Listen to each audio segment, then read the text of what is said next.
The growing around grief model I presented last time is a very good model to give people, as because it's quite reassuring, and it helps normalize what we're talking about with grief. So the analogy there of an illness, at the beginning you're full of the flu on the top left hand circle, and then as you move on in time, your virus or whatever gets less and less and less until the pathogen is hardly there, and then it goes, or it's dormant. Grief is very different. Right? Grief stays with us, the second row being the analogy for grief. Grief stays with us. It stays there in a very present way.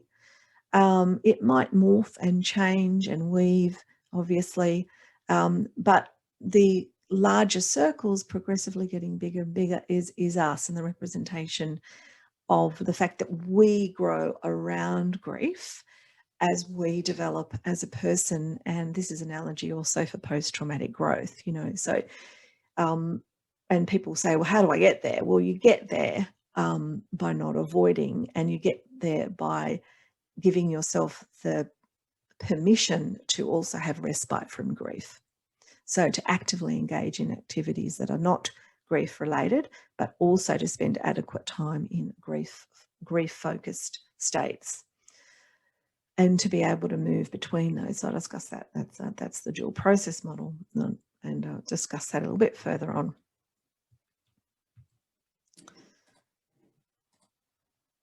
So last time I also had this slide up as a summary of, well, what is growing around grief? Well, we know we have to feel the loss, accept the reality. We have to relearn the world, because sometimes, depending on who it is, our world is very, very different. What is the meaning we make out of life as human beings walking this earth? What is the meaning for us? I mean, we need to have meaning in our life, no matter what it is and no matter where we get it from, because if we don't, we struggle as human beings. So, and we can find meaning in all sorts of ways, and often through adversity. And you can see that example in parents who lose a child tragically, and then they set up an amazing foundation and focus on helping others. They sublimate their grief into very healthy, positive expressions. And so long as they attend to their own loss and sadness and those emotions, they should go around their grief. Also maintaining a connection, this idea that attachment theory has shown us around maintaining bonds or continuing bonds. How do we keep the person alive in our life in some way? How do you do that? And again, that really depends. So obviously the worst thing John's father did was to put away all the photographs of the mum, and to not have her as a continuing part. So made the bond extraordinarily difficult for John to maintain. And of course, he is a child, so leaving a child alone in their grief is a traumatic experience in and of itself. So he had no guidance. There was no guidance for him.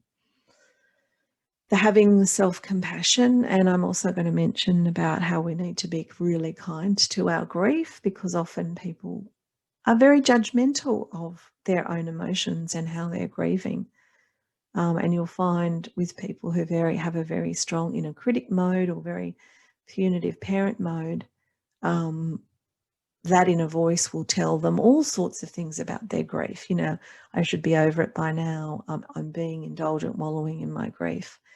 But it's usually always because there's complicating factors that are making them stuck, not because obviously they're lazy and enjoy wallowing in their grief.